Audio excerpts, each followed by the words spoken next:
क्या आपने कभी सोचा है कि जब किसी इंसान की मृत्यु हो जाती है तब उसके शव को श्मशान ले जाते समय रस्सियों से क्यों बांधा जाता है?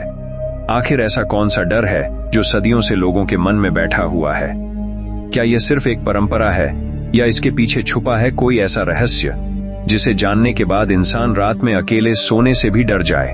कहते हैं मौत सिर्फ शरीर का अंत होती है, आत्मा का नहीं। लेकिन सबसे बड़ा सवाल यह है कि अगर आत्मा शरीर छोड़ चुकी होती है तो फिर शव को बांधने की जरूरत क्यों पड़ती है? आखिर किस चीज को रोका जाता है, शरीर को या उस अदृश्य शक्ति को जो मृत्यु के बाद भी शरीर के आसपास मंडराती रहती है?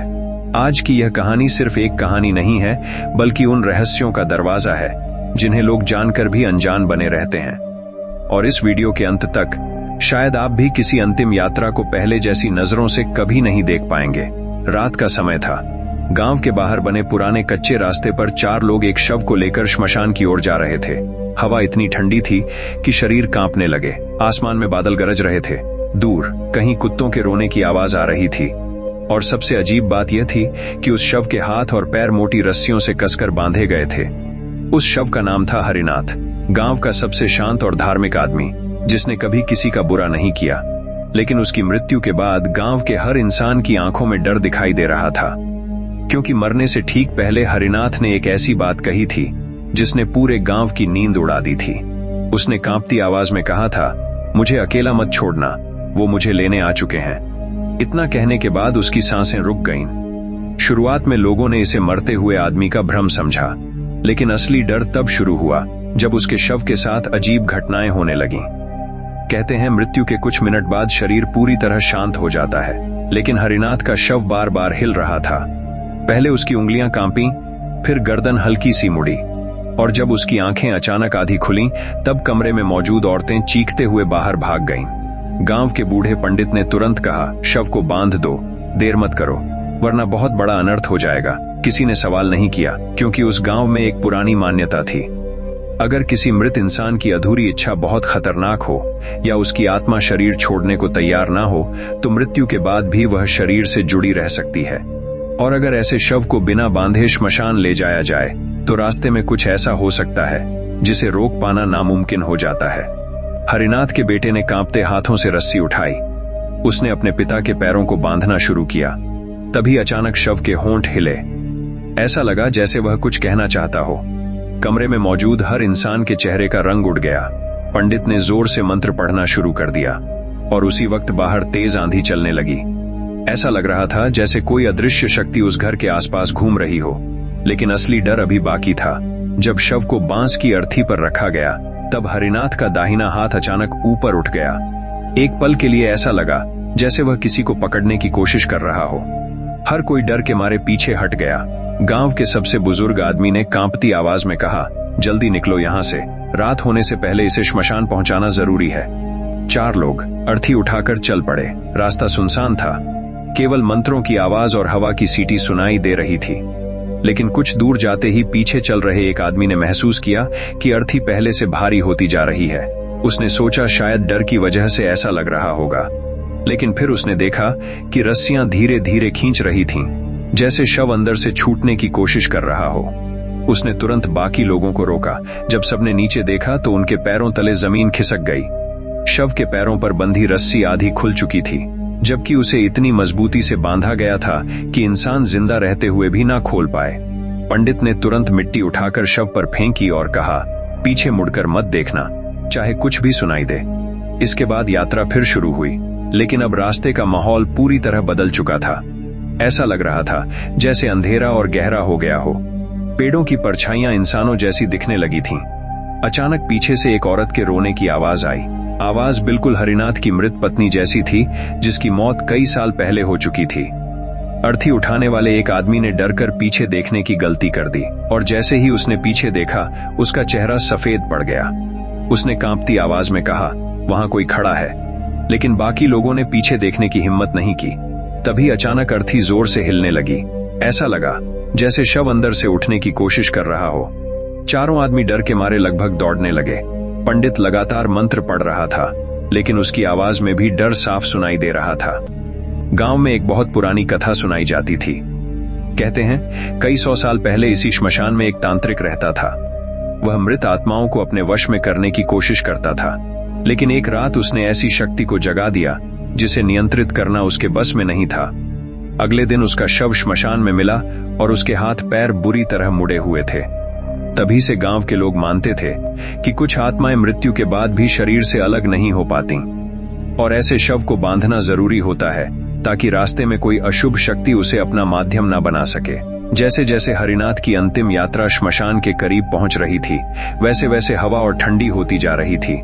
अचानक सामने जलती हुई चिता अपने आप बुझ गई। यह देखकर पंडित के हाथ कांपने लगे। उसने धीमी आवाज में कहा, यह बहुत बुरा संकेत है। तभी अर्थी के अंदर से हल्की खटखट की आवाज आने लगी, जैसे कोई लकड़ी पर अंदर से चोट मार रहा हो। अब किसी की हिम्मत नहीं बची थी, लेकिन वापस लौटना भी संभव नहीं था, क्योंकि गांव में माना जाता था कि अगर अंतिम यात्रा बीच रास्ते से वापस लौट आए तो उस घर में लगातार मौतें होने लगती हैं। श्मशान बस कुछ कदम दूर था, लेकिन तभी सबसे डरावनी घटना हुई। हरिनाथ का शव अचानक सीधा बैठ गया। उसकी आंखें पूरी तरह खुल चुकी थीं और उसके होठों पर एक अजीब मुस्कान थी। अर्थी उठाने वाले चारों आदमी चीखते हुए पीछे गिर पड़े। किसी की आवाज तक नहीं निकल रही थी। पंडित जमीन पर बैठ गया और कांपते हुए मंत्र पढ़ने लगा। कुछ सेकंड तक शव उसी तरह बैठा रहा।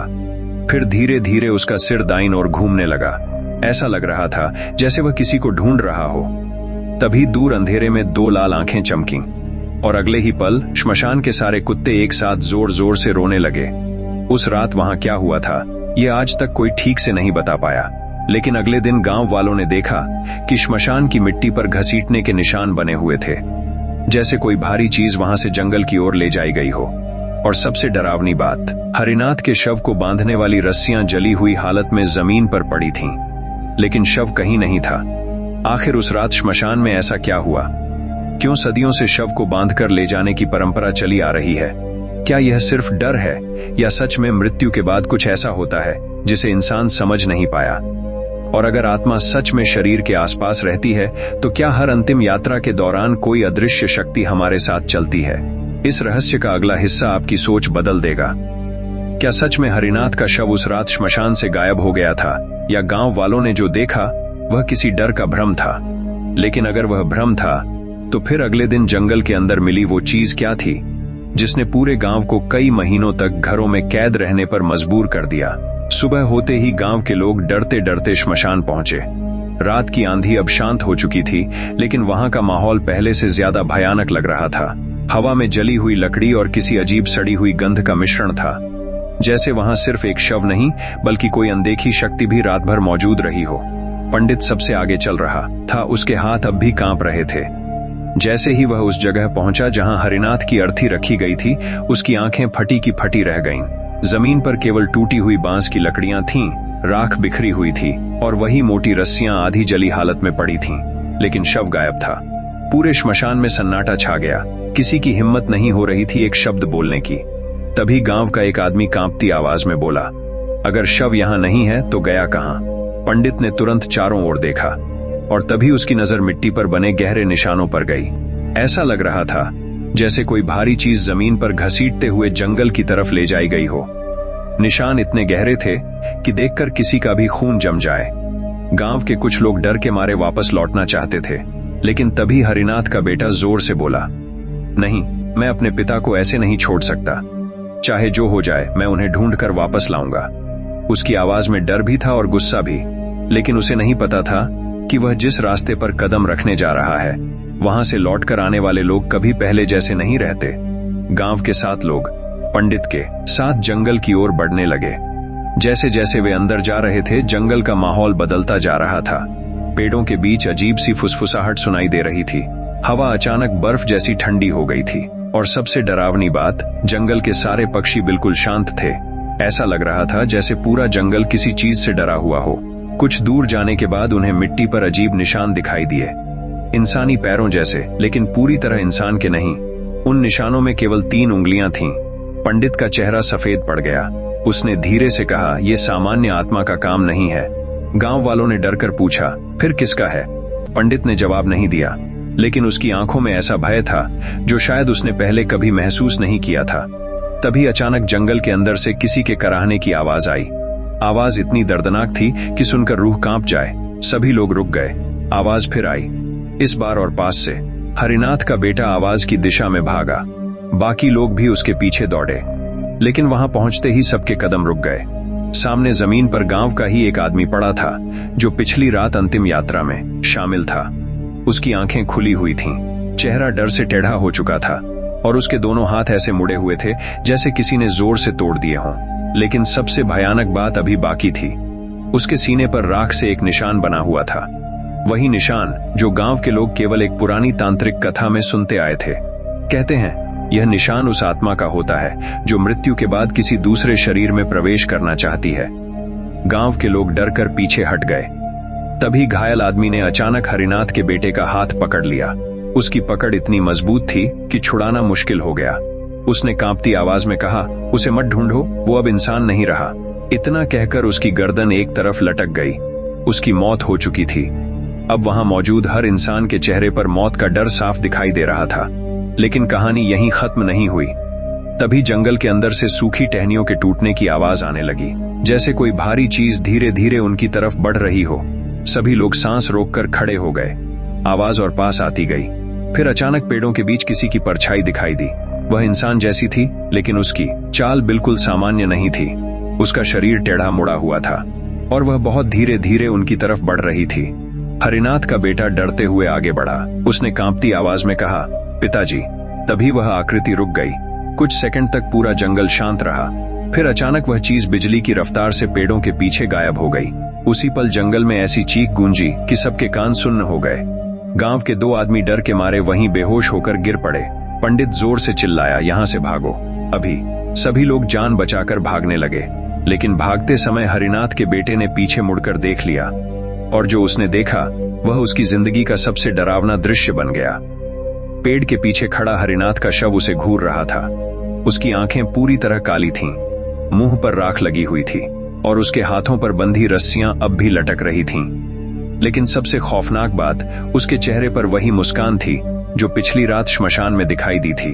बेटा चीखता हुआ भागा। गांव पहुंचते पहुंचते सभी लोगों की हालत खराब हो चुकी थी। उस दिन के बाद गांव में एक नया डर पैदा हो गया। लोग शाम होते ही घरों के दरवाजे बंद कर लेते। बच्चों को अकेले बाहर जाने से मना कर दिया गया। और सबसे अजीब बात, रात के समय कई लोगों को अपने घरों के बाहर किसी के पैरों में बंधी रस्सियों के घिसटने की आवाज सुनाई देने लगी। पहले लोगों ने इसे वहम समझा, लेकिन एक रात गांव की एक बूढ़ी औरत ने खिड़की से बाहर देखा और डर के मारे उसकी चीख निकल गई। बाहर अंधेरे में कोई खड़ा था। उसका शरीर इंसान का था, लेकिन चेहरा पूरी तरह जला हुआ था और उसके हाथों से जली हुई रस्सियां लटक रही थीं। अगले दिन वह बूढ़ी औरत बुरी तरह बीमार पड़ गई। मरने से पहले उसने केवल एक बात कही, वो शव वापस आ चुका है, अब वह किसी और को अपने साथ ले जाएगा। गांव के लोग अब समझ चुके थे कि यह केवल एक मृत शरीर का मामला नहीं था, कुछ बहुत बड़ा और बहुत पुराना जाग चुका था।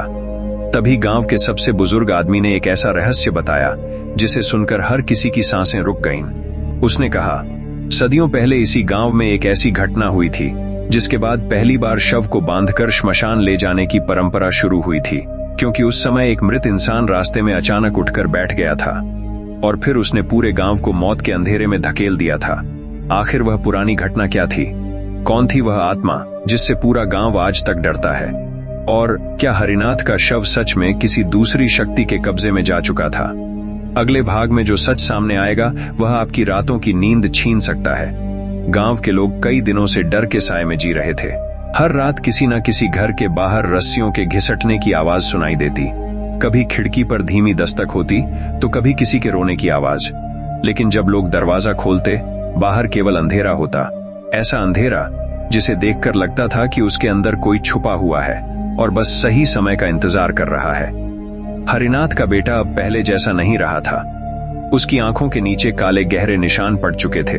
कई रातों से उसने ठीक से नींद नहीं ली थी, क्योंकि हर बार जब वह आंखें बंद करता उसे अपने पिता का वही चेहरा दिखाई देता। काली आंखें, जली हुई त्वचा और होंठों पर खौफनाक मुस्कान। लेकिन सबसे डरावनी बात यह थी कि अब उसे अपने घर के अंदर भी किसी की मौजूदगी महसूस होने लगी थी। एक रात वह अपने कमरे में अकेला बैठा था। बाहर बारिश हो रही थी। बिजली की चमक पूरे घर को कुछ सेकंड के लिए उजाला देती और फिर सब कुछ अंधेरे में डूब जाता। तभी उसे लगा जैसे आंगन में कोई धीरे धीरे चल रहा हो। ठक ठक ठक। आवाज बिल्कुल वैसी थी जैसे कोई भारी रस्सी जमीन पर घसीटते हुए चल रहा हो। उसका दिल तेजी से धड़कने लगा। उसने खुद को समझाया कि यह उसका भ्रम है, लेकिन तभी आवाज और पास आने लगी। अब ऐसा लग रहा था जैसे कोई उसके कमरे के बाहर खड़ा हो। फिर अचानक दरवाजे पर 3 धीमी चोटें हुईं। ठक ठक ठक। उसका पूरा शरीर कांप उठा। उसने हिम्मत करके पूछा, कौन है? बाहर से कोई जवाब नहीं आया, केवल धीमी सांसों की आवाज सुनाई दी, जैसे कोई दरवाजे के ठीक दूसरी तरफ खड़ा होकर उसे सुन रहा हो। तभी बिजली चमकी और उसी पल दरवाजे के नीचे से किसी की परछाई दिखाई दी। वह परछाई इंसान जैसी थी, लेकिन उसके पैरों की दिशा उल्टी थी। हरिनाथ का बेटा डर के मारे पीछे हट गया। तभी बाहर से धीमी आवाज आई, बेटा दरवाजा खोल। आवाज बिल्कुल उसके पिता की थी। उसकी सांसें रुक गईं। कुछ पल के लिए उसका मन हुआ कि दरवाजा खोल दे, लेकिन तभी उसे पंडित की कही बात याद आई, अगर मृत इंसान की आवाज सुनाई दे तो कभी जवाब मत देना, क्योंकि कई बार आत्मा नहीं कुछ और बुला रहा होता है। वह चुप रहा। बाहर कुछ सेकंड तक सन्नाटा रहा। फिर अचानक दरवाजे पर जोर जोर से चोटें पड़ने लगीं। पूरा कमरा कांपने लगा। ऐसा लग रहा था जैसे कोई बाहर से दरवाजा तोड़ने की कोशिश कर रहा हो। वह डरकर कमरे के कोने में बैठ गया और भगवान का नाम लेने लगा, लेकिन तभी सारी आवाजें एकदम बंद हो गईं। अचानक इतना गहरा सन्नाटा छा गया कि उसकी अपनी सांसें भी डरावनी लगने लगीं। काफी देर बाद उसने धीरे से खिड़की की तरफ देखा और उसी पल उसकी चीख निकल गई। खिड़की के बाहर हरिनाथ का शव खड़ा था। उसका चेहरा आधा जला हुआ था, आंखें पूरी काली, और उसके गले में वही रस्सी बंधी हुई थी जिससे शव को श्मशान ले जाया गया था। लेकिन सबसे खतरनाक बात यह थी कि वह मुस्कुरा रहा था। अगले ही पल वह आकृति अंधेरे में गायब हो गई। सुबह होते ही हरिनाथ का बेटा सीधे पंडित के पास पहुंचा। उसकी हालत देखकर पंडित सब समझ गया। उसने तुरंत मंदिर के दरवाजे बंद किए और धीमी आवाज में कहा, अब समय आ गया है तुम्हें सच बताने का, वह सच जिसे इस गांव में वर्षों से छुपाया गया है। पंडित उसे मंदिर के पीछे बने एक पुराने कमरे में ले गया। वहां दीवारों पर पुराने चिन्ह बने हुए थे। कमरे के बीचों बीच एक लोहे का बड़ा संदूक रखा था जिस पर कई मंत्र लिखे हुए थे। पंडित ने कांपते हाथों से संदूक खोला। अंदर एक बहुत पुरानी किताब रखी थी। उसके पन्ने काले पड़ चुके थे, जैसे वह किसी आग से बचाई गई हो। पंडित ने किताब खोलते हुए कहा, आज से लगभग 200 साल पहले इस गांव में एक आदमी रहता था। उसका नाम था रुद्रनाथ। वह साधारण इंसान नहीं था। लोग कहते थे उसे मृत्यु के रहस्य जानने का जुनून था। शुरुआत में वह तंत्र विद्या सीखता था, लेकिन धीरे धीरे उसका लालच बढ़ता गया। वह अमर होना चाहता था और इसी चाहत ने उसे ऐसी अंधेरी शक्तियों तक पहुंचा दिया जहां से वापस लौटना संभव नहीं था। कहते हैं रुद्रनाथ रात के समय श्मशान में साधना करता था। वह मृत आत्माओं को बुलाने की कोशिश करता। कई बार लोगों ने उसे जलती चिताओं के बीच बैठे देखा था। उसकी आंखें लाल रहती थीं और उसके आसपास हमेशा अजीब सी बदबू फैली रहती। गांव वालों ने उसे रोकने की कोशिश की, लेकिन उसने किसी की नहीं सुनी। फिर एक रात उसने ऐसी साधना शुरू की जिसने पूरे गांव की किस्मत बदल दी। अमावस्या की रात थी। श्मशान में तेज आंधी चल रही थी। रुद्रनाथ ने एक ताजा शव को चिता से उतारा और उसके चारों तरफ मंत्र पढ़ने लगा। उसका दावा था कि वह मृत शरीर में आत्मा वापस ला सकता है। लेकिन उस रात उसने आत्मा नहीं कुछ और जगा दिया। जैसे ही उसने अंतिम मंत्र पढ़ा, पूरा श्मशान कांप उठा। चिता की आग अपने आप बुझ गई और वह शव अचानक उठकर बैठ गया। उसकी आंखें पूरी सफेद थीं और उसके मुंह से इंसान की नहीं किसी जानवर जैसी आवाज निकल रही थी। रुद्रनाथ पहले खुश हुआ। उसे लगा उसकी साधना सफल हो गई, लेकिन अगले ही पल वह शव उस पर टूट पड़ा। उसकी चीखें पूरे गांव में सुनाई दीं। सुबह जब लोग श्मशान पहुंचे तो वहां का दृश्य देखकर सबकी रूह कांप गई। रुद्रनाथ का शरीर कई टुकड़ों में पड़ा था, लेकिन उसका सिर गायब था और जिस शव पर वह साधना कर रहा था वह भी वहां नहीं था। उसी दिन से गांव में मौतों का सिलसिला शुरू हो गया। रात के समय लोग अपने घरों के बाहर किसी को चलते हुए सुनते। कई लोगों ने जले हुए शव जैसी आकृति देखने का दावा किया और जो भी उसके पीछे गया वह कभी वापस नहीं लौटा। तब गांव के बुजुर्गों ने एक नियम बनाया, हर शव को रस्सियों से बांधकर श्मशान ले जाया जाएगा, ताकि अगर किसी मृत शरीर पर कोई बुरी शक्ति कब्जा करने की कोशिश करे तो उसे रोका जा सके। हरिनाथ का बेटा यह सब सुनकर सन्न रह गया। उसने कांपती आवाज में पूछा, लेकिन इसका मेरे पिता से क्या संबंध है? पंडित कुछ पल चुप रहा। फिर उसने धीमी आवाज में कहा, क्योंकि मरने से पहले तुम्हारे पिता उसी पुराने श्मशान में गए थे जहां रुद्रनाथ की साधना अधूरी रह गई थी, और शायद उन्होंने वहां कुछ ऐसा देख लिया जिसे देखना नहीं चाहिए था। तभी अचानक मंदिर के बाहर घंटियां अपने आप बजने लगीं। हवा इतनी ठंडी हो गई कि कमरे की लौ कांपने लगी। पंडित ने डरकर दरवाजे की ओर देखा और अगले ही पल मंदिर के बाहर से वही आवाज सुनाई दी, बेटा दरवाजा खोल। इस बार आवाज केवल हरिनाथ के बेटे ने नहीं, पंडित ने भी सुनी थी।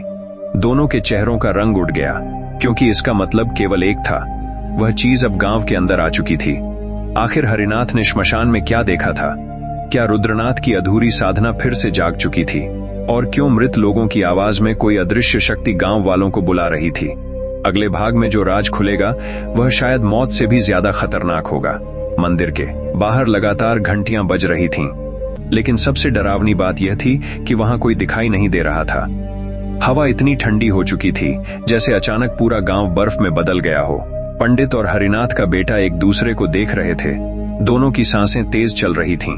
तभी फिर वही आवाज सुनाई दी, बेटा दरवाजा खोल, मैं अकेला हूं। इस बार आवाज पहले से ज्यादा साफ थी, बिल्कुल हरिनाथ जैसी, लेकिन उसमें कुछ ऐसा था जो इंसानी नहीं लग रहा था, जैसे कोई दूसरी चीज इंसान की आवाज की नकल कर रही हो।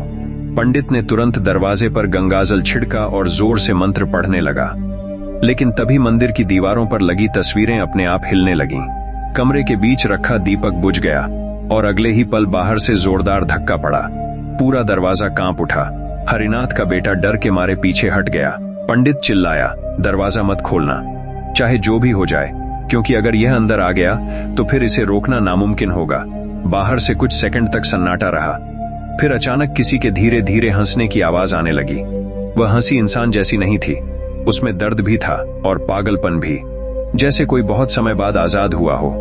तभी मंदिर के पीछे की खिड़की अपने आप खुल गई। तेज हवा अंदर घुसी और कमरे में रखे सारे कागज उड़ने लगे। हरिनाथ के बेटे की नजर अचानक दीवार पर पड़ी। वहां एक परछाई दिखाई दे रही थी, लेकिन वह उनकी नहीं थी, वह किसी तीसरे इंसान की थी जो कमरे के अंदर खड़ा था। दोनों ने धीरे धीरे पीछे मुड़कर देखा और उसी पल उनके शरीर सुन्न पड़ गए। कमरे के कोने में कोई खड़ा था। उसका शरीर पूरी तरह काला पड़ा हुआ था, आंखें सफेद और हाथों से जली हुई रस्सियां लटक रही थीं। वह धीरे धीरे उनकी तरफ सिर घुमा रहा था। पंडित डर के मारे जमीन पर बैठ गया। उसके होंठ कांपने लगे। उसने धीमी आवाज में कहा, रुद्रनाथ। अगले ही पल वह आकृति अचानक गायब हो गई। लेकिन उसी समय मंदिर के बाहर किसी के तेजी से भागने की आवाज आई। हरिनाथ का बेटा हिम्मत करके बाहर भागा, लेकिन बाहर पहुंचते ही उसके कदम रुक गए। मंदिर के सामने मिट्टी में गहरे निशान बने हुए थे, बिल्कुल वैसे ही जैसे श्मशान के जंगल में दिखाई दिए थे। 3 उंगलियों वाले निशान, और उन निशानों के बीच में राख से एक चिन्ह बना था, वही चिन्ह जो उस मृत आदमी के सीने पर मिला था। पंडित बाहर आया और वह चिन्ह देखते ही कांप उठा। उसने कहा, अब यह केवल एक आत्मा नहीं रही, यह अपने लिए रास्ता बना रही है। हरिनाथ का बेटा कुछ समझ नहीं पा रहा था। उसने पूछा, इसका मतलब क्या है? पंडित ने गहरी सांस ली और बोला, जब कोई आत्मा बहुत ज्यादा क्रोध, दर्द या अधूरी इच्छा के साथ मरती है तो वह कभी कभी प्रेत बन जाती है, लेकिन जब किसी तांत्रिक की अधूरी साधना उससे जुड़ जाए तब वह प्रेत नहीं रहता, वह पिशाच बन जाता है। और पिशाच को शरीर चाहिए होता है, जिंदा शरीर। यह सुनते ही हरिनाथ के बेटे के पैरों तले जमीन खिसक गई। तभी अचानक गांव की तरफ से जोरदार चीख सुनाई दी। दोनों बिना समय गंवाए गांव की तरफ दौड़े। जैसे ही वे पहुंचे वहां अफरा तफरी मची हुई थी। गांव के लोग एक घर के बाहर इकट्ठा थे। औरतें रो रही थीं, बच्चे डर के मारे चीख रहे थे। पंडित ने भीड़ हटाई और अंदर गया। कमरे का दृश्य देखकर उसकी सांसें अटक गईं। गांव का एक जवान आदमी दीवार से चिपका हुआ था। उसकी आंखें खुली थीं, लेकिन उनमें जान नहीं थी। ऐसा लग रहा था जैसे वह डर के कारण मर गया हो, लेकिन असली डर अभी बाकी था। उसके दोनों हाथ रस्सियों से बंधे हुए थे, जबकि घर में कोई रस्सी थी ही नहीं, और उसके मुंह पर राख से वही चिन्ह बना हुआ था। तभी उसकी बूढ़ी मां रोते हुए बोली, रात को किसी ने दरवाजा खटखटाया था। आवाज उसके मरे हुए पिता जैसी थी। उसने दरवाजा खोल दिया, फिर कमरे से चीख सुनाई दी। जब हम अंदर पहुंचे तब तक यह मर चुका था। पूरा गांव सन्न रह गया। अब सब समझ चुके थे कि जो भी यह शक्ति थी वह मृत लोगों की आवाज में बुलाकर इंसानों को मार रही थी, और हर मौत के साथ वह और ताकतवर होती जा रही थी। उसी रात गांव में पंचायत बुलाई गई। सभी लोग मंदिर में जमा हुए। हर चेहरे पर डर साफ दिखाई दे रहा था। कोई गांव छोड़ने की बात कर रहा था तो कोई श्मशान को आग लगाने की। लेकिन तभी गांव के सबसे बूढ़े आदमी ने एक ऐसी बात कही जिसने सबको चुप कर दिया। उसने कहा, यह सब इसलिए हो रहा है क्योंकि रुद्रनाथ का सिर आज तक नहीं मिला। जैसे ही यह बात कही गई, मंदिर में बैठे कई लोगों के चेहरों का रंग उड़ गया। बूढ़े आदमी ने कांपती आवाज में कहा, 200 साल पहले जब रुद्रनाथ मरा था, तब उसका सिर गायब हो गया था। और पुराने ग्रंथों में लिखा है कि अगर किसी तांत्रिक की मृत्यु अधूरी साधना के दौरान हो जाए और उसका सिर अलग हो जाए, तो उसकी आत्मा कभी मुक्त नहीं होती। वह अपने सिर की तलाश में भटकती रहती है, और जब उसे कोई कमजोर शरीर मिलता है, वह उसमें प्रवेश करने की कोशिश करती है। हरिनाथ का बेटा धीरे से बोला, तो क्या मेरे पिता? बूढ़े आदमी ने उसकी बात बीच में काट दी। तुम्हारे पिता उस श्मशान में गए थे। शायद उन्होंने वही चीज देख ली जो वर्षों से वहां छुपी थी, और तभी से वह शक्ति उनके पीछे लग गई। तभी अचानक मंदिर के बाहर कुत्ते जोर जोर से रोने लगे, हवा में राख उड़ने लगी, और अगले ही पल मंदिर का मुख्य दरवाजा अपने आप खुल गया। बाहर घना अंधेरा था, लेकिन उस अंधेरे में कोई खड़ा था। लंबा काला शरीर, झुका हुआ सिर, और हाथ में एक पुरानी खोपड़ी। जैसे ही बिजली चमकी, सबकी चीख निकल गई। वह खोपड़ी किसी और की नहीं बल्कि हरिनाथ की थी, और उसके पीछे खड़ा वह काला साया धीरे धीरे मुस्कुरा रहा था। अगले ही पल मंदिर की सारी मोमबत्तियां बुझ गईं। पूरा गांव अंधेरे में डूब गया। चीखें गूंजने लगीं, लोग इधर उधर भागने लगे, और उसी अंधेरे में किसी ने फुसफुसाकर कहा, अब अगला शरीर मेरा होगा। उस रात मंदिर में क्या हुआ? क्यों रुद्रनाथ की आत्मा अब इंसानी शरीर खोज रही थी? और क्या हरिनाथ सच में मर चुका था, या उसकी आत्मा अब भी कहीं कैद थी? अगले भाग में सामने आएगा वह रहस्य जो मौत और आत्मा के बीच की सबसे खतरनाक सच्चाई को उजागर करेगा। मंदिर के अंदर पूरा अंधेरा छा चुका था।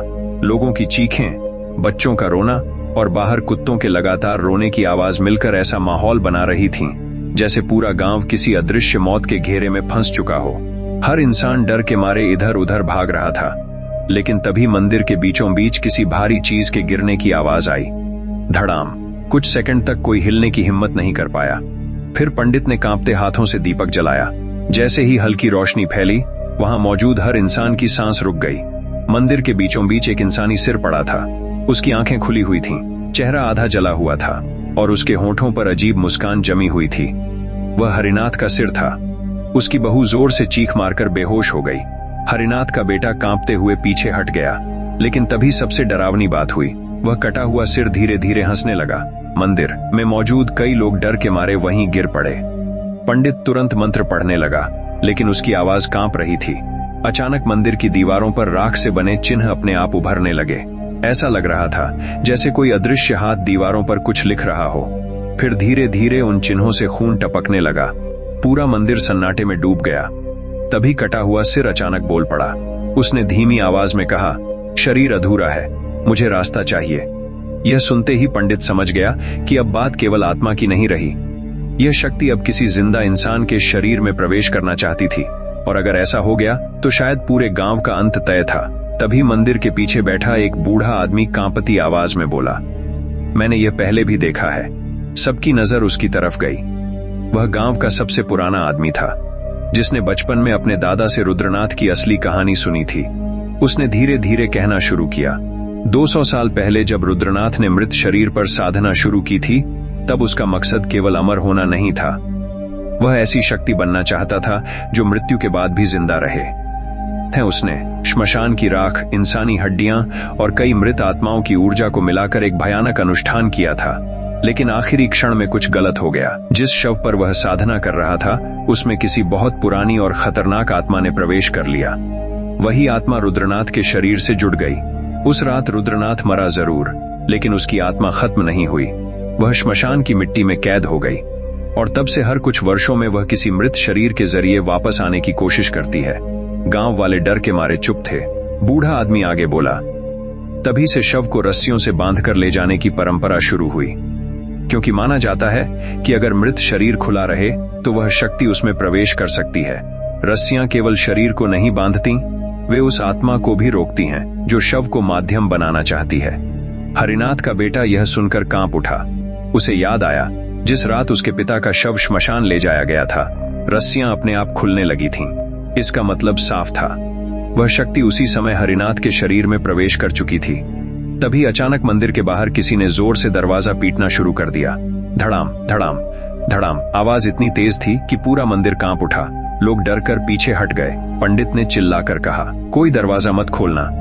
लेकिन तभी बाहर से एक औरत के रोने की आवाज आई। वह आवाज गांव की एक लड़की की थी जो 2 दिन पहले अचानक गायब हो गई थी। उसकी मां रोते हुए बोली, ये मेरी बेटी की आवाज है। वह दरवाजे की तरफ भागी। लोगों ने उसे रोकने की कोशिश की, लेकिन तभी बाहर से आवाज आई, मां, मुझे बचा लो, मैं बहुत डर रही हूं। वह औरत खुद को रोक नहीं पाई। उसने झटके से दरवाजा खोल दिया। बाहर घना अंधेरा था, कुछ दिखाई नहीं दे रहा था, और अगले ही पल वह औरत जोर से चीखी। लोगों ने देखा, अंधेरे में से काले हाथ निकले और उसे घसीटते हुए बाहर ले गए। उसकी चीखें कुछ सेकंड तक सुनाई देती रहीं। फिर अचानक सब शांत हो गया। मंदिर के बाहर केवल उसकी टूटी हुई चूड़ियां पड़ी थीं। अब गांव वालों को समझ आ चुका था कि वह शक्ति केवल डराना नहीं चाहती, वह लोगों को अपने साथ ले जा रही थी, और शायद उन्हें किसी भयानक अनुष्ठान का हिस्सा बना रही थी। उसी समय हरिनाथ का बेटा अचानक चिल्लाया। उसने मंदिर के कोने में किसी को खड़ा देखा था। सबने उधर देखा। वहां एक छोटी लड़की खड़ी थी। उसके बाल बिखरे हुए थे, चेहरा राख से ढका था और आंखें पूरी काली। वह धीरे धीरे मुस्कुरा रही थी। फिर उसने बेहद धीमी आवाज में कहा, वो जाग चुका है। अगले ही पल वह लड़की गायब हो गई। मंदिर में मौजूद कई लोग रोने लगे।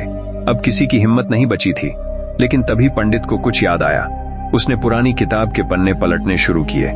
काफी देर बाद उसे एक जगह कुछ लिखा मिला।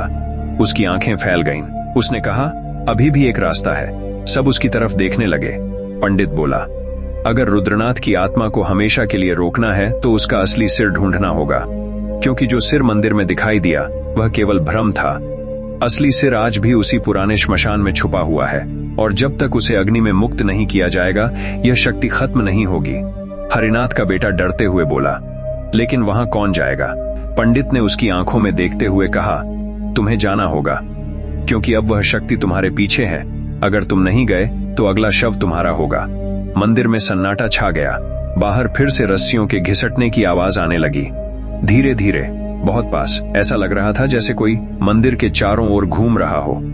और तभी बाहर से वही आवाज आई जो अब तक कई लोगों की जान ले चुकी थी, बेटा, मैं तेरा इंतजार कर रहा हूं। हरिनाथ के बेटे का खून जम गया, क्योंकि इस बार वह आवाज केवल उसके पिता की नहीं थी।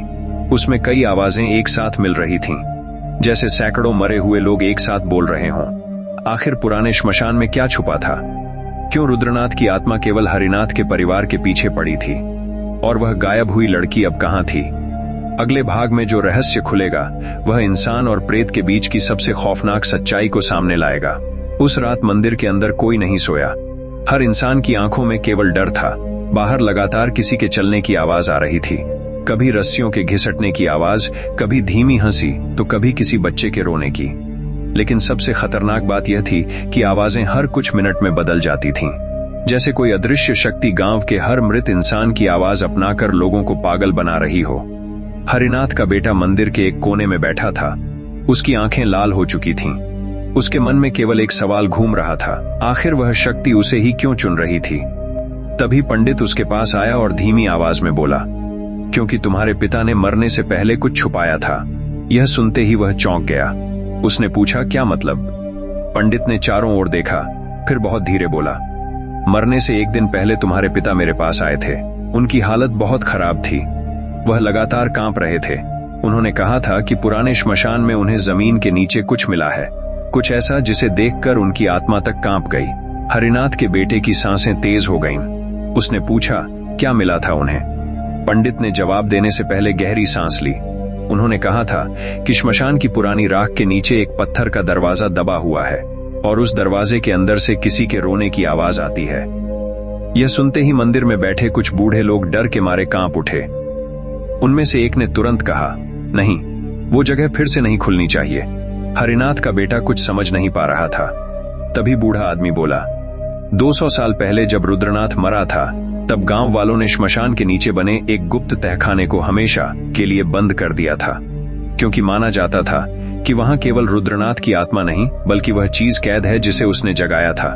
यह सुनते ही मंदिर में सन्नाटा छा गया। बाहर अचा, दरवाजे अपने आप हिलने लगे। ऐसा लग रहा था जैसे कोई बाहर खड़ा होकर अंदर की बातें सुन रहा हो।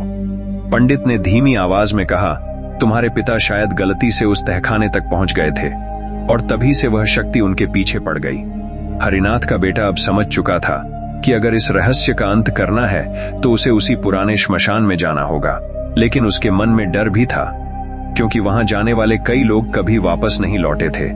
तभी अचानक मंदिर के बाहर किसी औरत के जोर जोर से रोने की आवाज आने लगी। सब लोग डरकर दरवाजे की तरफ देखने लगे।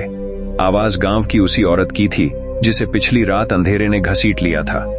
वह चीख रही थी, मुझे बचा लो, वो मुझे मार देगा। उसकी आवाज इतनी दर्दनाक थी कि कई औरतें रोने लगीं, लेकिन पंडित चिल्लाया, कोई बाहर नहीं जाएगा, क्योंकि अब तक सब समझ चुके थे कि वह शक्ति इंसानों को बाहर बुलाने के लिए मृत लोगों की आवाज इस्तेमाल करती है। लेकिन तभी सबसे डरावनी चीज हुई। मंदिर की छत से अचानक राख गिरने लगी। धीरे धीरे पूरी जमीन राख से भर गई और उसी राख पर अपने आप निशान बनने लगे, जैसे कोई अदृश्य हाथ कुछ लिख रहा हो। सभी लोग सांस रोके देखते रहे। कुछ सेकंड बाद राख पर एक वाक्य साफ दिखाई देने लगा, नीचे आओ, तहखाना खोलो। यह देखते ही पंडित का चेहरा पीला पड़ गया। उसने तुरंत मंत्र पढ़ना शुरू कर दिया, लेकिन तभी मंदिर की दीवारों से किसी के नाखून घिसने की आवाज आने लगी। खर्रर, ऐसा लग रहा था जैसे कोई दीवार के अंदर फंसा हुआ बाहर निकलने की कोशिश कर रहा हो। बच्चे डर के मारे चीखने लगे और उसी पल मंदिर के बीच रखा दीपक अपने आप बुझ गया। पूरा कमरा फिर अंधेरे में डूब गया। तभी अंधेरे में दो सफेद आंखें चमकीं। फिर धीरे धीरे कई और आंखें दिखाई देने लगीं। ऐसा लग रहा था जैसे मंदिर के हर कोने में कोई खड़ा हो। पंडित ने कांपती आवाज में कहा, नीचे मत देखना। लेकिन हरिनाथ के बेटे ने गलती से नीचे देख लिया और उसके शरीर का खून जम गया। जमीन पर राख के बीच दर्जनों हाथ बाहर निकल रहे थे, काले जले हुए हाथ, जैसे जमीन के नीचे कई लोग जिंदा दबे हों। उनमें से एक हाथ धीरे धीरे उसकी तरफ बढ़ा। तभी पंडित ने गंगाजल फेंका। अगले ही पल सारी चीजें गायब हो गईं, लेकिन अब सभी समझ चुके थे कि वह शक्ति पहले से कहीं ज्यादा मजबूत हो चुकी थी। सुबह होते ही फैसला लिया गया, हरिनाथ का बेटा, पंडित और गांव के 3 सबसे बहादुर आदमी पुराने श्मशान जाएंगे। वहां तहखाने का सच पता लगाएंगे और अगर संभव हुआ तो रुद्रनाथ की आत्मा को हमेशा के लिए खत्म कर देंगे। गांव के लोग रो रहे थे, क्योंकि उन्हें पता था कि शायद यह लोग वापस ना लौटें। शाम होते ही 5 लोग मशालें लेकर श्मशान की ओर निकल पड़े। रास्ता पहले से ज्यादा डरावना लग रहा था। पेड़ों पर बैठे कौए लगातार उन्हें घूर रहे थे। हवा में अजीब सी बदबू थी और जैसे जैसे वे श्मशान के करीब पहुंच रहे थे, वैसे वैसे उनके कानों में धीमी फुसफुसाहट सुनाई देने लगी, वापस चले जाओ, वापस चले जाओ। लेकिन वे रुके नहीं। आखिरकार वे उसी जगह पहुंचे जहां हरिनाथ का शव गायब हुआ था। वहां की मिट्टी अब भी काली पड़ी थी और बीच में जमीन पर एक बड़ा गोल निशान बना था, जैसे वहां कभी बहुत बड़ी आग जली हो। पंडित ने मंत्र पढ़ते हुए जमीन खोदनी शुरू की। बाकी लोग भी मदद करने लगे। कुछ देर बाद फावड़ा किसी कठोर चीज से टकराया। ठक, सभी रुक गए। मिट्टी हटाई गई और नीचे जो दिखाई दिया उसे देखकर सबकी सांसें अटक गईं। वहां सच में एक पत्थर का दरवाजा था, बहुत पुराना, जिस पर अजीब चिन्ह बने हुए थे और दरवाजे के बीचों बीच राख से एक चेहरा बना हुआ था। वह चेहरा मुस्कुरा रहा था। तभी अचानक दरवाजे के नीचे से किसी ने जोर से चोट मारी। धड़ाम, सभी डरकर पीछे हट गए। फिर अंदर से किसी बच्चे के रोने की आवाज आई। उसके बाद एक और आवाज, दरवाजा खोलो, मैं अभी भी जिंदा हूं। हरिनाथ का बेटा कांप उठा, क्योंकि वह आवाज उसके पिता की थी। लेकिन इस बार उसमें दर्द नहीं था, उसमें भूख थी, ऐसी भूख जो इंसानी नहीं लगती थी। तभी पत्थर का दरवाजा अपने आप धीरे धीरे खुलने लगा। अंदर से बर्फ जैसी ठंडी हवा बाहर आई। मशालें कांपने लगीं और जैसे ही दरवाजा थोड़ा खुला, अंदर गहरे अंधेरे में कई आंखें चमकती दिखाई दीं। आखिर उस तहखाने के अंदर क्या कैद था? क्या हरिनाथ सच में अभी भी जिंदा था? और क्यों उस अंधेरे में दर्जनों आंखें चमक रही थीं? अगले भाग में सामने आएगा वह रहस्य, जिसे जानने के बाद शायद आप कभी किसी श्मशान के पास अकेले जाने की हिम्मत ना करें। पत्थर का दरवाजा धीरे धीरे खुल रहा था। उसकी चरमराहट सुनकर ऐसा लग रहा था जैसे कोई बहुत पुरानी चीज सदियों बाद जाग रही हो। अंदर से आती ठंडी हवा शरीर को नहीं, आत्मा को जमा देने वाली थी। मशालों की लौ बार बार बुझने जैसी हो रही थी और उस गहरे अंधेरे में चमकती आंखें लगातार उन्हें घूर रही थीं। हरिनाथ का बेटा डर के मारे एक कदम पीछे हट गया, लेकिन पंडित ने उसका हाथ पकड़ लिया और बोला, अब वापस लौटने का रास्ता नहीं है। अगर आज यह दरवाजा खुल गया और हमने इसे नहीं रोका तो पूरा गांव खत्म हो जाएगा। सभी ने हिम्मत जुटाई और धीरे धीरे तहखाने के अंदर उतरने लगे। पत्थर की सीढ़ियां बेहद पुरानी थीं, उन पर काली राख जमी हुई थी। हर कदम के साथ नीचे से सड़ी हुई बदबू और तेज होती जा रही थी। ऐसा लग रहा था जैसे वहां वर्षों से मौत बंद पड़ी हो। कुछ दूर नीचे उतरते ही दीवारों पर अजीब चित्र दिखाई देने लगे। उन चित्रों में इंसानों को रस्सियों से बांधा गया था। कुछ शव जल रहे थे और उनके आसपास काले साए खड़े थे। लेकिन सबसे डरावनी तस्वीर वह थी जिसमें एक इंसान किसी मृत शरीर के अंदर हाथ डालकर कुछ निकाल रहा था। हरिनाथ का बेटा कांपते हुए बोला, ये सब क्या है? पंडित ने भारी आवाज में कहा, यह रुद्रनाथ की साधना थी। वह केवल आत्माओं को बुलाता नहीं था, वह मृत शरीरों के अंदर उन्हें कैद करने की कोशिश करता था। तभी अचानक पीछे चल रहा एक आदमी जोर से चीखा। सबने पीछे मुड़कर देखा। उसकी मशाल जमीन पर गिर चुकी थी। वह डर के मारे दीवार की तरफ इशारा कर रहा था। दीवार पर बनी एक आकृति अभी अभी हिली थी। सभी ने गौर से देखा और उनके पैरों तले जमीन खिसक गई। दीवारों पर बने चित्र धीरे धीरे बदल रहे थे। ऐसा लग रहा था जैसे वे जिंदा हों। उनमें बने काले साए अब मुस्कुरा रहे थे। तभी पूरे तहखाने में किसी के हंसने की आवाज गूंजी। वह आवाज इंसानी नहीं थी, उसमें कई आवाजें एक साथ मिल रही थीं। बच्चे, बूढ़े, औरतें, सबकी आवाजें, जैसे हजारों मरी हुई आत्माएं एक साथ हंस रही हों। तभी सबसे आगे चल रहे आदमी का पैर किसी चीज से टकराया। उसने नीचे मशाल दिखाई और अगले ही पल उसकी चीख निकल गई। जमीन पर इंसानी खोपड़ियों का ढेर पड़ा था। सैकड़ों खोपड़ियां, कुछ नई कुछ बहुत पुरानी, और उन सभी के गले में रस्सियां बंधी हुई थीं। हरिनाथ का बेटा अब समझ चुका था कि यह जगह केवल तहखाना नहीं थी, यह मौत का कैदखाना था। तभी अचानक उनमें से एक खोपड़ी अपने आप घूमी और उसकी आंखों के गड्ढों से काला धुआं निकलने लगा। पंडित जोर से मंत्र पढ़ने लगा, लेकिन उसी समय तहखाने के अंदर किसी भारी चीज के चलने की आवाज आने लगी। धम धम धम। हर कदम के साथ जमीन कांप रही थी। मशालों की लौ कांपने लगी और धीरे धीरे अंधेरे में एक विशाल आकृति दिखाई देने लगी। उसका शरीर इंसान जैसा था, लेकिन बहुत लंबा और टेढ़ा। उसकी त्वचा जली हुई थी और पूरे शरीर पर रस्सियां लिपटी हुई थीं। लेकिन सबसे डरावनी बात, उसके कई चेहरे थे। एक चेहरा हरिनाथ का था, दूसरा उस बूढ़ी औरत का जो मर चुकी थी, तीसरा उस लड़की का जो गायब हुई थी। जैसे उसने उन सबकी आत्माओं को अपने अंदर कैद कर लिया हो। वह चीज धीरे धीरे उनकी तरफ बढ़ रही थी। हर कदम पर उसके शरीर से राख गिर रही थी और उसके अंदर से कई आवाजें एक साथ निकल रही थीं। हमें मुक्त करो, हमें शरीर दो। गांव के तीनों आदमी डर के मारे भागने लगे, लेकिन तभी तहखाने का दरवाजा अपने आप बंद हो गया। पूरा कमरा जोर से कांप उठा। अब वे अंदर फंस चुके थे। तभी वह भयानक आकृति अचानक बहुत तेजी से आगे बढ़ी। उसने एक आदमी को पकड़ लिया। उसकी चीख पूरे तहखाने में गूंज उठी। बाकी लोग उसे बचाने दौड़े, लेकिन अगले ही पल उस आदमी का शरीर सूखने लगा, जैसे कोई उसकी जान खींच रहा हो। कुछ ही सेकंड में वह केवल हड्डियों का ढांचा बनकर जमीन पर गिर पड़ा। हरिनाथ का बेटा डर के मारे सुन्न हो गया। पंडित चिल्लाया, इसकी आंखों में मत देखना, लेकिन देर हो चुकी थी। उस भयानक चीज की नजर सीधे हरिनाथ के बेटे पर पड़ चुकी थी। अचानक उसके कानों में फुसफुसाहट गूंजने लगी, बेटा, तू मुझे पहचान नहीं पाया। यह आवाज उसके पिता की थी, लेकिन उसमें दर्द और क्रोध दोनों थे। तभी उस आकृति के शरीर से हरिनाथ का चेहरा अलग होने लगा। धीरे धीरे उसका चेहरा बाकी शरीर से बाहर निकला। उसने कांपती आवाज में कहा, मुझे बचा लो, मैं अभी भी अंदर फंसा हूं। हरिनाथ का बेटा रो पड़ा। वह अपने पिता की तरफ बढ़ने लगा, लेकिन तभी पंडित ने उसे जोर से पीछे खींच लिया। उसने चिल्लाकर कहा, यह छलावा है। अगर तू इसके पास गया तो तेरी आत्मा भी इसमें कैद हो जाएगी। तभी तहखाने की दीवारें अचानक कांपने लगीं। ऊपर से मिट्टी गिरने लगी। ऐसा लग रहा था जैसे पूरी जगह टूटने वाली हो।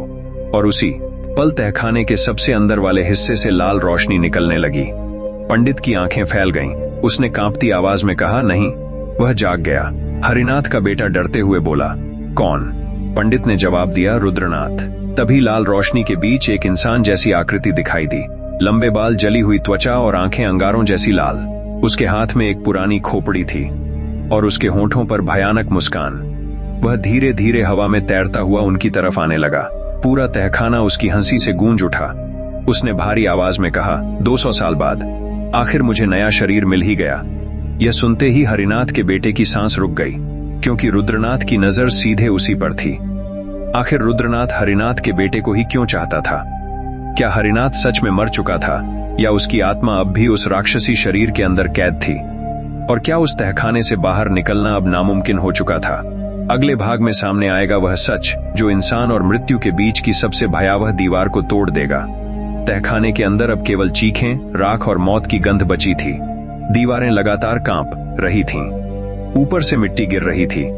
ऐसा लग रहा था जैसे सदियों से बंद यह जगह अब अपनी आखिरी सांसें ले रही हो। लेकिन उस सबसे भयानक अंधेरे के बीच लाल आंखों वाला रुद्रनाथ हवा में तैरता हुआ धीरे धीरे हरिनाथ के बेटे की तरफ बढ़ रहा था।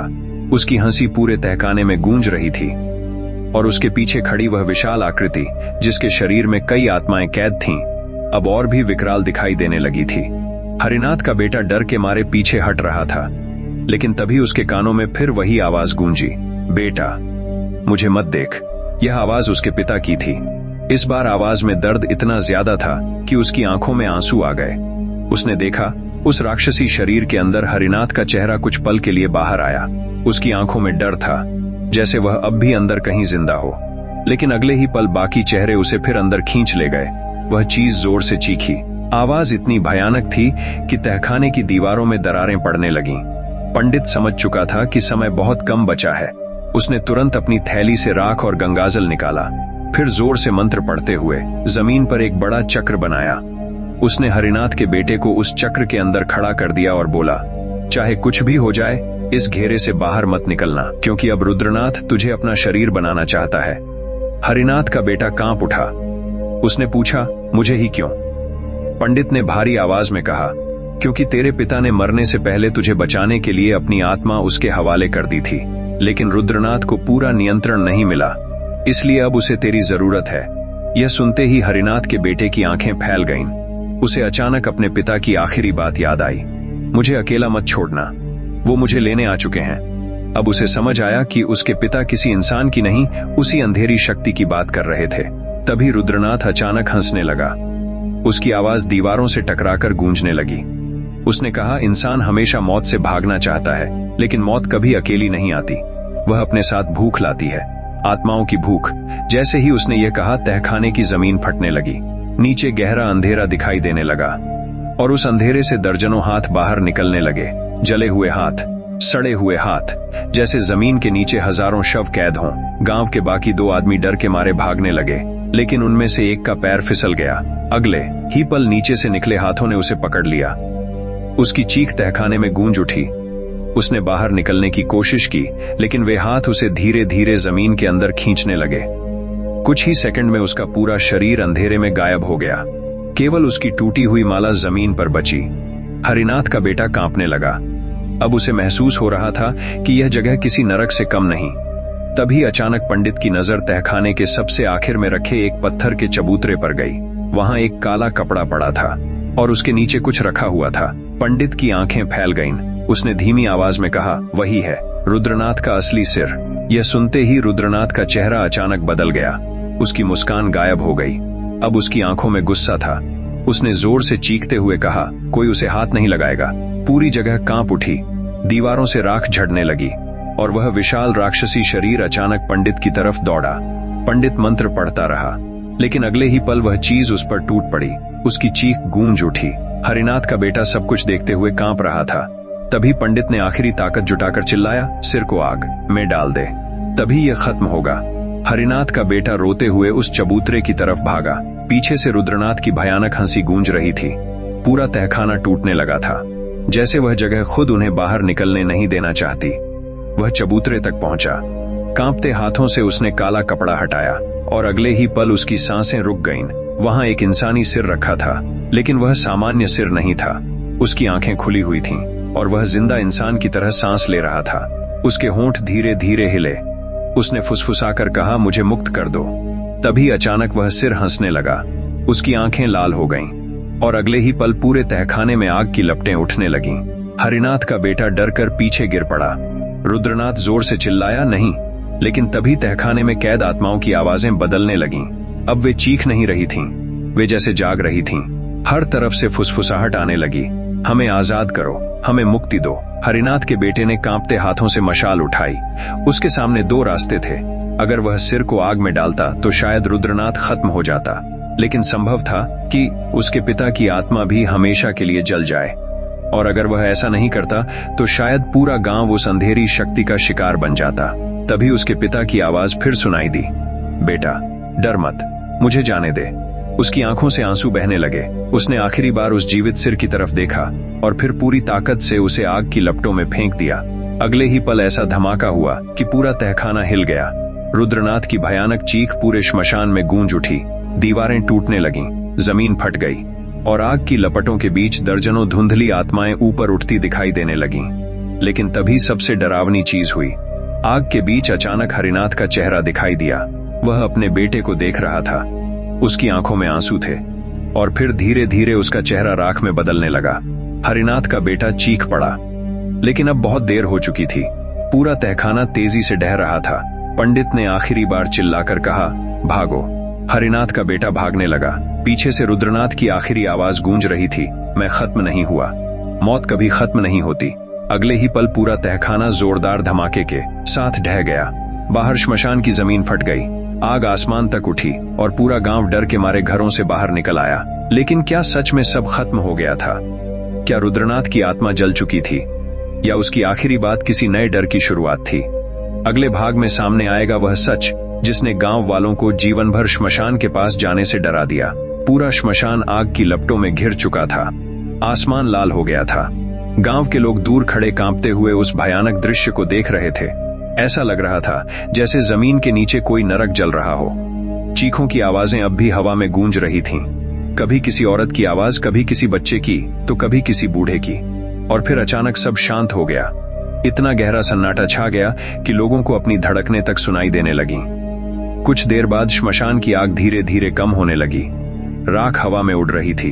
तभी टूटे हुए पत्थरों और जली हुई लकड़ियों के बीच से कोई बाहर आता दिखाई दिया। वह हरिनाथ का बेटा था। उसका शरीर राख से ढका हुआ था। चेहरे पर कई घाव थे और उसकी आंखों में ऐसा डर था जो शायद जिंदगी भर खत्म नहीं होने वाला था। गांव वाले उसकी तरफ दौड़े, लेकिन उसने किसी से कुछ नहीं कहा। वह केवल पीछे मुड़कर श्मशान को देखता रहा, जैसे उसे अब भी वहां कुछ दिखाई दे रहा हो। तभी गांव के लोगों ने देखा, उसके पीछे श्मशान की राख के बीच कुछ परछाइयां खड़ी थीं, धुंधली, जली हुई और इंसान जैसी।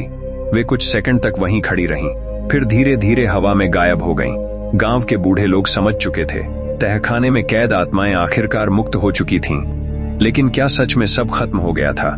यही सवाल हर किसी के मन में था। उस रात गांव में कोई नहीं सोया। हर घर में दीपक जलाए गए। लोग भगवान का नाम लेते रहे। लेकिन सबसे ज्यादा डर हरिनाथ के बेटे को था, क्योंकि जब वह तहखाने से भाग रहा था तब उसने आखिरी क्षण में कुछ ऐसा देखा था जिसे वह किसी को बताने की हिम्मत नहीं कर पा रहा था। सुबह होते ही पंडित की चिता तैयार की गई। तहखाने में रुद्रनाथ की शक्ति से लड़ते हुए उसकी मौत हो चुकी थी। पूरा गांव रो रहा था, क्योंकि अगर वह ना होता तो शायद कोई भी जिंदा वापस नहीं लौटता। अंतिम संस्कार के दौरान हरिनाथ का बेटा लगातार चुप खड़ा रहा। उसकी आंखें बार बार श्मशान की तरफ जा रही थीं। तभी गांव के एक आदमी ने धीरे से पूछा, वहां नीचे आखिर हुआ क्या था? कुछ पल तक वह चुप रहा, फिर कांपती आवाज में बोला, जब मैंने रुद्रनाथ का सिर आग में फेंका तब आग में केवल आत्माएं नहीं थीं, वहां कुछ और भी था। सब लोग ध्यान से उसकी तरफ देखने लगे। उसने कहा, आग की लपटों के बीच मैंने अपने पिता को देखा, लेकिन उनके पीछे एक और चीज खड़ी थी, बहुत बड़ी, इंसान जैसी लेकिन इंसान नहीं। उसकी आंखें पूरी काली थीं और उसका चेहरा दिखाई नहीं दे रहा था। ऐसा लग रहा था जैसे वह अंधेरे से बना हो। उसने मुझे देखा और मुस्कुराया। यह सुनते ही गांव के कई बूढ़ों के चेहरे का रंग उड़ गया। उनमें से एक ने कांपते हुए कहा, नहीं, अगर वह दिख गया तो इसका मतलब है कि रुद्रनाथ केवल माध्यम था, असली चीज कुछ और थी। पूरा माहौल अचानक और डरावना हो गया। बूढ़े आदमी ने धीमी आवाज में कहा, हमारे पूर्वज कहते थे कि श्मशान केवल मृत शरीर जलाने की जगह नहीं होता, वहां ऐसी शक्तियां रहती हैं जो इंसानी डर और मृत्यु से जन्म लेती हैं। रुद्रनाथ ने साधना करते समय उन्हीं शक्तियों को जगाया था, लेकिन वह उन्हें नियंत्रित नहीं कर पाया, इसलिए उसकी आत्मा उसी अंधेरे में फंस गई। हरिनाथ का बेटा यह सुनकर सुन्न पड़ गया। उसने पूछा, तो क्या वह चीज अब भी जिंदा है? बूढ़े आदमी ने जवाब नहीं दिया, लेकिन उसकी आंखों का डर सब कुछ बता रहा था। उसी रात गांव में फिर एक अजीब घटना हुई।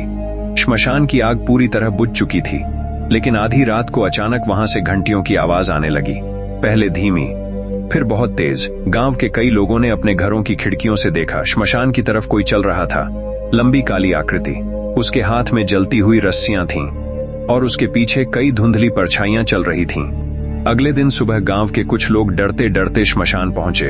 वहां जो दिखाई दिया उसने सबकी रूह जमा दी। जिस जगह तहखाना था वहां अब एक बड़ा गड्ढा बन चुका था। लेकिन उस गड्ढे के बीच राख पर ताजा पैरों के निशान बने हुए थे। कोई रात में वहां से बाहर निकला था, और सबसे डरावनी बात, उन निशानों के पास एक जली हुई रस्सी पड़ी थी, बिल्कुल वैसी जैसी शव को बांधने के लिए इस्तेमाल की जाती है। गांव में फिर डर फैल गया। लोग अब सूर्य ढलने के बाद घरों से बाहर निकलना बंद कर चुके थे। बच्चों को श्मशान का नाम लेने तक से रोका जाने लगा। लेकिन असली डर अभी बाकी था। 3 दिन बाद गांव का एक लड़का अचानक गायब हो गया। वह शाम के समय नदी के पास खेल रहा था। उसके दोस्तों ने बताया कि उसने अचानक किसी को अपनी ओर बुलाते हुए सुना था। आवाज उसके मरे हुए दादा की थी। वह उसी आवाज के पीछे चला गया और फिर कभी वापस नहीं आया। अब गांव वालों को समझ आ चुका था, रुद्रनाथ खत्म जरूर हुआ था, लेकिन वह अंधेरी शक्ति अब भी जिंदा थी और अब उसे किसी नए माध्यम की तलाश थी। हरिनाथ का बेटा हर दिन कमजोर होता जा रहा था। उसे रात में अजीब सपने आते। सपनों में वह खुद को उसी तहखाने में खड़ा देखता। उसके चारों ओर हजारों शव पड़े होते और अंधेरे में वही विशाल काली आकृति उसे घूर रही होती। एक रात सपना अचानक बदल गया। उसने देखा उसके पिता अंधेरे में खड़े हैं। उनका चेहरा शांत था। उन्होंने धीरे से कहा, बेटा, अभी सब खत्म नहीं हुआ, वो फिर लौटेगा। ये कहकर हरिनाथ धीरे धीरे राख में बदल गए। तभी पीछे से किसी ने उसके कान में फुसफुसाया, और इस बार वो तुझे चुनेगा। हरिनाथ का बेटा चीखते हुए नींद से जाग गया। उसका पूरा शरीर पसीने से भीगा हुआ था।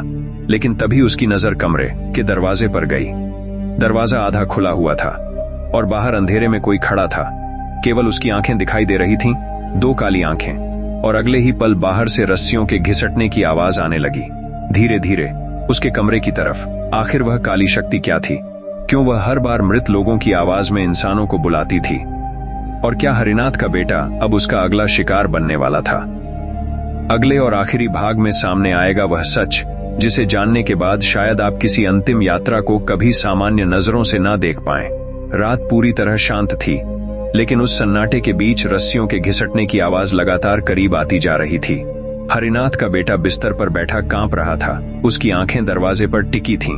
बाहर अंधेरे में खड़ी वह आकृति अब धीरे धीरे साफ दिखाई देने लगी थी। लंबा काला शरीर, झुका हुआ सिर और हाथों में जली हुई रस्सियां। लेकिन सबसे डरावनी बात, उसके चेहरे की जगह केवल अंधेरा था। ऐसा लग रहा था जैसे उसका चेहरा कभी था ही नहीं। तभी वह चीज धीरे धीरे कमरे के अंदर आने लगी। हर कदम पर जमीन पर राख गिर रही थी। हवा अचानक इतनी ठंडी हो गई कि कमरे की दीवारों पर धुंध जमने लगी। हरिनाथ का बेटा डर के मारे पीछे हटने लगा, लेकिन तभी उस आकृति ने बोलना शुरू किया।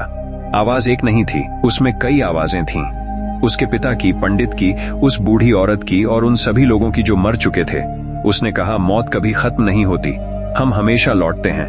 तभी अचानक कमरे की दीवारों पर काले निशान बनने लगे, जैसे कोई अदृश्य हाथ नाखूनों से उन्हें खरोंच रहा हो। पूरा कमरा कांपने लगा। हरिनाथ का बेटा समझ चुका था कि अब वह चीज उसे लेने आई है। उसने भागने की कोशिश की, लेकिन तभी उसके पैरों के पास पड़ी रस्सियां अपने आप हिलने लगीं। अगले ही पल वे सांपों की तरह उसके पैरों से लिपट गईं। वह जोर जोर से चीखने लगा, लेकिन रस्सियां उसे धीरे धीरे जमीन की ओर खींच रही थीं। तभी बाहर से मंदिर की घंटी की आवाज आई, टन्नन। उसी पल कमरे में तेज हवा चली और दरवाजा अपने आप खुल गया।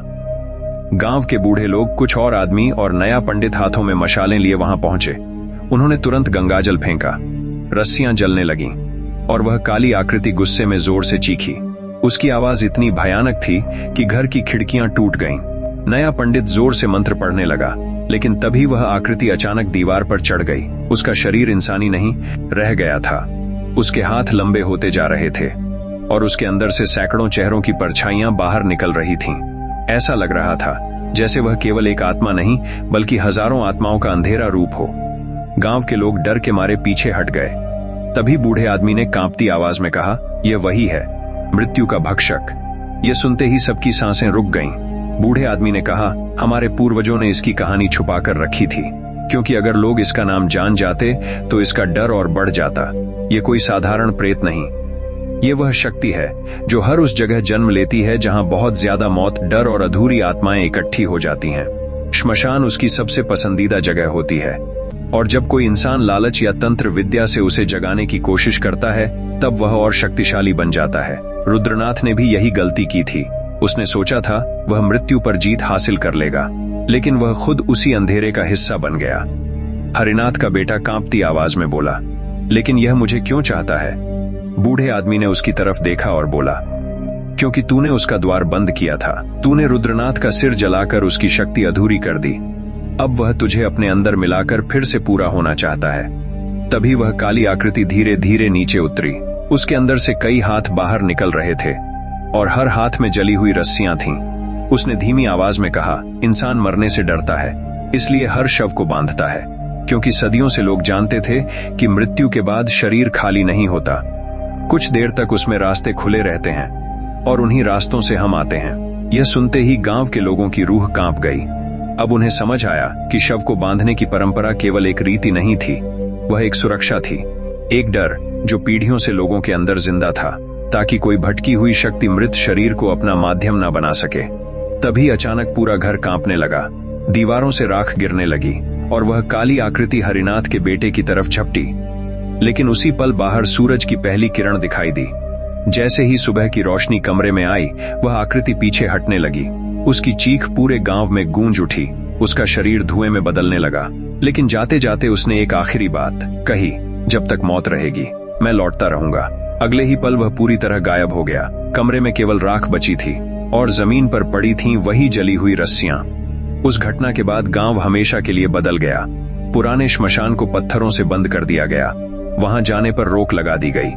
और आज भी उस गांव में जब किसी शव को अंतिम यात्रा के लिए ले जाया जाता है तो उसके हाथ पैर मजबूती से बांधे जाते हैं, क्योंकि लोग मानते हैं कि मृत्यु के बाद शरीर कुछ समय तक केवल शरीर नहीं रहता, वह दो दुनियाओं के बीच का दरवाजा बन जाता है। और अगर उस दरवाजे को बंद ना किया जाए तो कभी कभी कुछ ऐसा लौट आता है जिसे वापस भेजना नामुमकिन हो जाता है। कहते हैं आज भी अमावस्या की रात उस पुराने श्मशान के पास रस्सियों के घिसटने की आवाज सुनाई देती है।